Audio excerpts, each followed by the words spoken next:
बिस्मिल्लाहिर्रहमानिर्रहीम। अज़ीज़ तालिब इल्मों, मैं आपको रिसर्च मेथड्स इन एजुकेशन के 8वें लेक्चर में खुश आमदीद कहता हूँ। 8वें लेक्चर में खुश आमदीद कहता हूँ। आज का हमारा lecture purpose of the research, research questions और रिसर्च हाइपोथेसिस के बारे में होगा। और मुझे कभी उम्मीद है कि हमारा जो आज का लेक्चर है ये मिड से पहले के लेक्चर्स का शायद आखिरी लेक्चर होगा। तो इस लेक्चर को स्टार्ट करने के लिए हम लेट्स रिमेंबर के एक हमने एग्जांपल पढ़ी थी मारिया टीचर की। Let's start with the example of the Maria. Maria completes her literature review on school violence.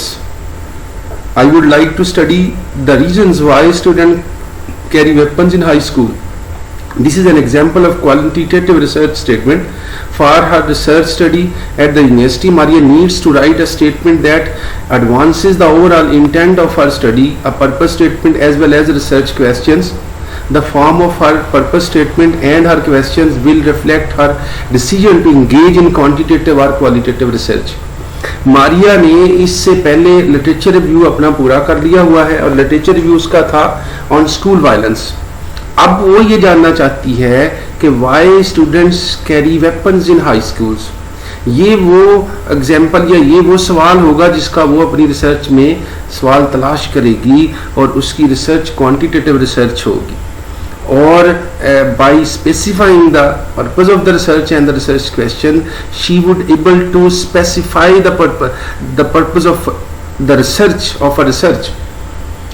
तो ये जो स्टेटमेंट है, ये रिसर्च क्वेश्चंस हैं, ये डिपेंड्स कि आपकी रिसर्च जो है वो क्वालिटेटिव है या क्वांटिटेटिव है। This example is of quantitative research. तो हम इस पूरे लेक्चर में क्वांटिटेटिव रिसर्च को ही आगे लेके चलेंगे। क्वालिटेटिव जो है वो उसको हम किसी अगले लेक्चर में देखेंगे। Number 1 is purpose statement. Purpose statement is a statement that advances the overall direction or focus for the study. Researchers describe the purpose of the study in one or more succinctly formed sentences. It is used both in quantitative or qualitative research and it is typically found in the statement of problem section. Purpose of the research means, ये ऊपर हमने topic लिखा, topic और purpose statement में थोड़ा सा फर्क है।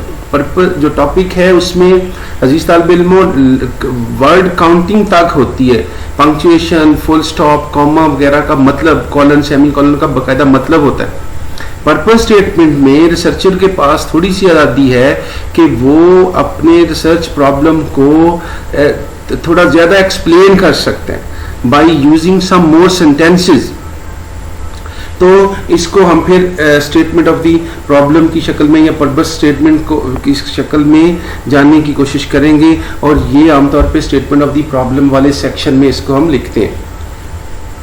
Researchers typically state it begin with the phrase. इस तरह से लिखना शुरू करते हैं, इस तरह का अंग्रेजी का सेंटेंस हम इस्तेमाल करते हैं। The purpose of the study is a quantitative version of this purpose statement addressing the teacher parent communication and student achievement is as follows.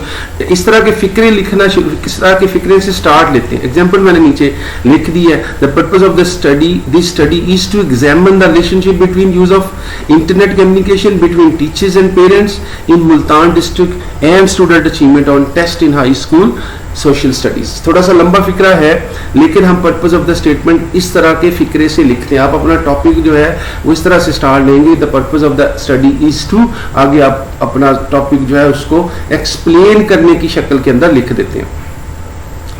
Writing quantitative purpose statement guidelines. A quantitative purpose statement identifies the variables, their relationship and participants and site for research. Several guidelines can help you prepare good purpose statement. Purpose statement पे हम आम तौर पे जैसे हमने topic में सीखा था कि वो जो मेजर आपके वेरिएबल्स हैं इन टॉपिक उसको आइडेंटिफाई करते हैं, उनके दरमियान जो रिलेशनशिप है उसको आइडेंटिफाई करते हैं, पार्टिसिपेंट्स आइडेंटिफाई हो जाते हैं और साइट भी इसके अंदर आइडेंटिफाई हो जाती है कि where you are going to conduct the research, कहाँ पे होगी वो जगह बता दी जाती है। जैसे अभी मैंने एग्जांपल दी, मुल्तान के अंदर ये रिसर्च जो है वो होगी। पार्टिसिपेंट्स कौन से होंगे, कौन से ग्रेड के, कॉलेज के, यूनिवर्सिटी के, तो ये भी पर्पस स्टेटमेंट के अंदर लिखा जाता है। Right the purpose statement in a single sentence. Single sentence में आमतौर पे वो कहते हैं, पर लेकिन इसमें एक आध फिक्रा ज्यादा भी लिखा जा सकता है। Begin the statement with the key identifier word such as the purpose of the study to clarify single reader. If you plan to use a theory, introduce in this statement by stating that you plan to test a theory। तो जो आपके research की नौयत है उसी को मद्देनजर रखते हुए, अपने टॉपिक को मद्देनजर रखते हुए आप हम पर्पस स्टेटमेंट जो है वो लिखते हैं। Use the words relate or compare or describe to indicate whether variables will be related to related, groups will be compared or variables will be described. इस तरह के फिक्रे लिखें, इस तरह के वर्ड्स इस्तेमाल करें कि वो हम रिलेट करने जा रहे हैं, आप कंपेयर करने जा रहे हैं, डिस्क्राइब करने जा रहे हैं, वेदर वेरिएबल जो है वो आपस में रिलेटेड है, किस हद तक रिलेटेड है, ग्रुप्स जो है उनका कंपैरिजन होगा या सिर्फ वेरिएबल जो है उसको डिस्क्राइब किया जाएगा। If variable are related, groups compared, specify the independent and dependent variable and any control or intervening variables. अगर वेरिएबल्स हैं या रिलेटेड ग्रुप्स हैं, उनकी कंपैरिजन है, तो फिर भी हम बताएंगे कि इसमें इंडिपेंडेंट वेरिएबल कौन सा है, डिपेंडेंट वेरिएबल कौन सा है, ये आगे डिटेल हम वेरिएबल्स के अंदर देखेंगे। State the independent variable first position in the sentence, followed by the dependent variable second position in the sentence. If control और mediating variables are used, state them last in the third position in the sentence. ये आगे जाके लिखने की practice आएगी। तो इस तरह से हम वेरिएबल जो है वो सेंटेंस लिखते, पर्पस स्टेटमेंट में लिखते वक्त लिखते हैं। इंडिपेंडेंट वेरिएबल पहले आएगा, फिर सेकंड पोजीशन पे डिपेंडेंट वेरिएबल आएगा, और अगर कंट्रोल या मीडिएटिंग वेरिएबल है तो वो थर्ड पोजीशन पे आएगा।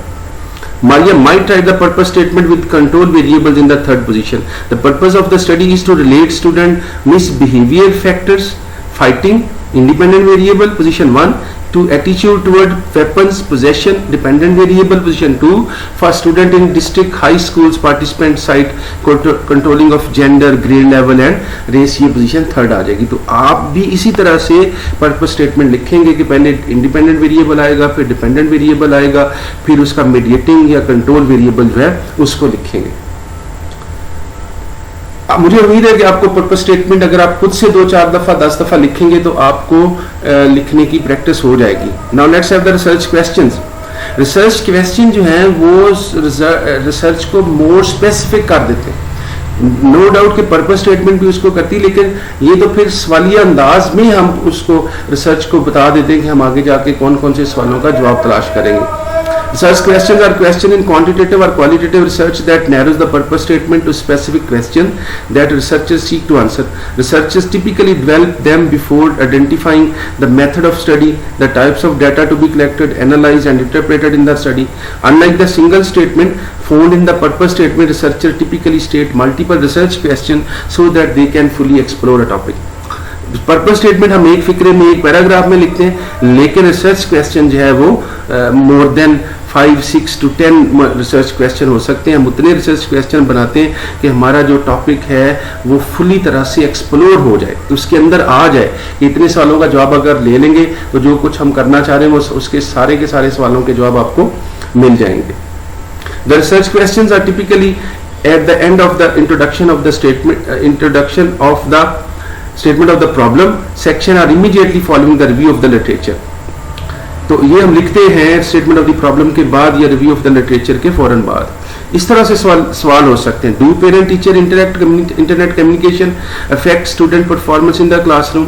तो इसमें हम पहले सवालिया निशान what, where, why, do, does जैसे सवालिया फिक्रा बनाते हैं, उसको सवालिया फिक्रे की शक्ल के अंदर और आखिर में क्वेश्चन मार्क दे देते हैं। अब क्वालिटेटिव रिसर्च क्वेश्चन में भी what types of internet experiences do parents have with teachers about the performance of students children, ये क्वालिटेटिव रिसर्च का एक क्वेश्चन है। राइटिंग क्वांटिटेटिव रिसर्च क्वेश्चंस, हम क्वांटिटेटिव रिसर्च क्वेश्चंस कैसे लिखते हैं? Because research question narrow and focus the purpose statement, this serves to restate the purpose in specific question that researchers seek to answer. Research question describe the participant reaction to a single variable, comparing group on the outcome or relate to variables. हम सवाल बना लेते हैं, उन सवालों पे हम फिर जवाब लेते हैं पार्टिसिपेंट से। हर एक वेरिएबल पे मुख्तलिफ सवालों के जब जवाब आ जाते हैं तो फिर रिसर्च का हल समझ आ जाता है। इसकी गाइडलाइन क्या क्या हो सकती है, किस तरह से हम रिसर्च क्वेश्चन बनाते हैं? The basic step in performing a research question are pose a question, begin with how, what, why, is, are, am, specify the independent, dependent and mediating or control variables, use the word describe, compare, relate, indicate the action or connection among the variables, indicate the participants and research site for the study. ये सारी चीजें हम research question के अंदर डाल देते हैं. 3 popular form of available in quantitative research question इस तरह के हो सकते हैं: descriptive question, relationship questions and comparison questions. Descriptive question कौन से होंगे? Researchers use a descriptive question to identify the participant response to a single variable or question. An application of this script might be how frequently do poor students feel isolated on school campus. इस तरह ये descriptive question है. Relationship question कैसे होगा? They may examine the relationship between two or more variable. Relationship question seeks to answer the degree and magnitude of the relationship between two or more variable. इसमें हम describe में हम describe करने की कोशिश करते हैं, सवाल इस तरह से बनाते हैं कि descriptive form में हो, और relationship में हम relationship ढूंढने की कोशिश करते हैं. मसलन एंड अप्लाइड इस तरह से सवाल बनेगा: how do feeling of isolation relate और influence the poverty among the student in Multan division in Punjab. तो दोनों में क्या रिलेशनशिप है, ये सवाल बने. फिर कंपैरिजन का सवाल है. Research question, researcher might ask a comparison question in experimental studies to imply comparison questions, and in these studies the researcher provides some intervention to one group and methods it withholds it from the second one. सवाल कैसे बनेगा comparison का? How do urban and rural student compare in their perception of poverty. इस तरह से हम compare या experimental करते हैं तो एक को हम कोई इंटरवेंशन देंगे, दूसरे को इंटरवेंशन नहीं देंगे. Now quantitative hypothesis. समटाइम हम रिसर्च क्वेश्चन बनाते हैं और कई दफा हम हाइपोथेसिस भी बनवा लेते हैं. हाइपोथेसिस जो है वो आमतौर पे इनकरेज नहीं करते, लेकिन मोस्ट ऑफ द स्टडीज में हाइपोथेसिस भी बनाते हैं. Similar to research question, hypothesis narrow the purpose statement in quantitative research, but hypothesis advance a prediction about what the researcher expect to. ये ज्यादा स्पेसिफिक होती हैं रादर देन रिसर्च क्वेश्चंस. ये बताएंगी किसी रिलेशनशिप को कि वहां पे रिलेशनशिप है, ज्यादा है, थोड़ा है, नहीं है, या एग्जिस्ट करता है या नहीं करता है. वो तो सादे सवाल थे. यहाँ पे बकायदा प्रेडिक्ट कर दिया जाता है हाइपोथेसिस के अंदर कि रिलेशनशिप की नौयत कैसी होगी. मसलन अब the more students feel alienated, the more likely they are to carry weapons to school. ये एक इस तरह से हाइपोथेसिस हम बना सकते हैं कि जितना स्टूडेंट एलिनेटेड फील करेंगे स्कूल के अंदर, उतना ही ये तवक्को रखी जा सकती है कि वो हथियार स्कूल के अंदर लेके आएंगे. लिखते कैसे हैं? Hypothesis need to include specific components. Guidelines for writing them are state the variables in this order: independent first, second, dependent and control third. If you compare groups in your hypothesis, explicitly state the groups if variables are related, specify the relationship among the variables, make a prediction about the changes you expect in your groups such as less or more, favorable or no change, no difference. You will then test this prediction using the statistical procedure. तो hypothesis के अंदर हम बकायदा बना देते हैं there will be no relationship, there is a positive relationship, there is less relationship. तो इस तरह के लफ्ज हम जो है वो हाइपोथेसिस लिखते वक्त बकायदा लिखते हैं. There are two types of the hypothesis: the null hypothesis and the alternative hypothesis. Null hypothesis make prediction that all of the possible people whom researchers might study called general population, there is no relationship between independent and dependent variables, or no difference between groups of independent variables are dependent. Null मतलब no. इसको लिखते वक्त हम आम तौर पे लिखते हैं there is no relationship between the जो हमारे वेरिएबल्स हैं उसको हम लिखते हैं. तो लिखना कैसे है जी? There is no difference between independent variable and dependent variable in terms of dependent variables for participants at research site. इस तरह से हम उसके अंदर फिट कर देते हैं. या there is no difference between at risk and non at risk students in terms of student achievement on math test scores for third grade students in Midwest school district. ये एक example है कि हम hypothesis कैसे लिखते हैं. Alternate hypothesis, null hypothesis को हम H0 से डिनोट करते हैं और नल अल्टरनेट को H1 से करते हैं. तो ये नल का ही अल्टरनेट है. Two types of alternative hypotheses are directional or non-directional. In directional alternative hypothesis, the researcher predicts the direction of change, a difference or relationship for variables in total population of the people. Example उसकी student who participate in direct learning in 4 elementary schools will have higher achievement scores than student who participate in whole language learning. इसमें हम बकायदा से relationship की नौयत बताते हैं। यहाँ पे नौयत बता दी गई है कि उनका स्कोर ज्यादा होगा उन स्टूडेंट्स का जो एक खास किस्म की क्लास के अंदर हिस्सा लेंगे, और उनका स्कोर थोड़ा होगा जो उस क्लास के अंदर हिस्सा नहीं लेंगे। In non-directional hypothesis, the researcher predicts a change, a difference or relationship of variables in population, but does not indicate whether the direction of the prediction will be positive or negative or greater or less. इसकी क्या example है? There is a difference between varsity athletes in high school who smoke and those who do not smoke in terms of athletic accomplishment achievements. इसमें researcher ने उसकी direction नहीं बताई है, सिर्फ डिफरेंस बताया, ना पॉजिटिव बताया, ना लेस बताया, ना ग्रेटर बताया। तो इस तरह की जो हाइपोथेसिस है वो नॉन डायरेक्शनल कहलाती है। Why are these statements and questions are important? हम ये क्यों लिखते हैं, क्वेश्चन क्यों बनाते हैं, पर्पस स्टेटमेंट क्यों बनाते हैं और हाइपोथेसिस क्यों बनाते हैं? These statements are sign spots similar to thesis statement or objective in term papers you may have written. ये वो साइन स्पॉट्स हैं जो जिनको देखते पढ़ के बंदे को रिसर्च की अहलियत अहमियत का अंदाजा हो जाता है। Without clear signposts the reader will be lost throughout your study.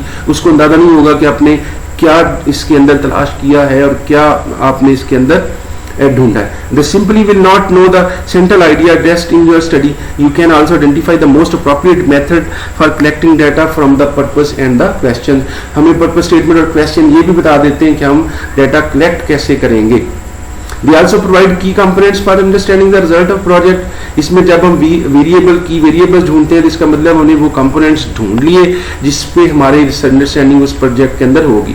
Good research links the purpose statement and questions to major result. हम पूरी अलाइनमेंट बना देते हैं, topic, objective, research question, data collection, analysis and code writing, सबकी alignment होगी तो research अच्छी होगी, अदरवाइज रिसर्च अच्छी नहीं होगी। To write good purpose statement and research questions we will begin with some concepts that you need to know and then establish the building blocks for writing these statements and research question into a study. तो अजीज तालिब इल्मों, मुझे पूरी कभी उम्मीद है कि आपको purpose statement, research question, research hypothesis ना सिर्फ उसको समझ आ गई होगी, लिखने की एग्जांपल्स मैंने अच्छी तरह से दे दी हैं, उसको लिखने की गाइडलाइन मैंने बता दी हैं। तो आपने करना ये है कि इसको ना सिर्फ रीड आउट करना है बल्कि लिखने की भी प्रैक्टिस करनी है। आपकी असाइनमेंट भी इसी के गिर्द घूमेंगी इस लेक्चर की। अल्लाह हम सबका हामी नासर हो।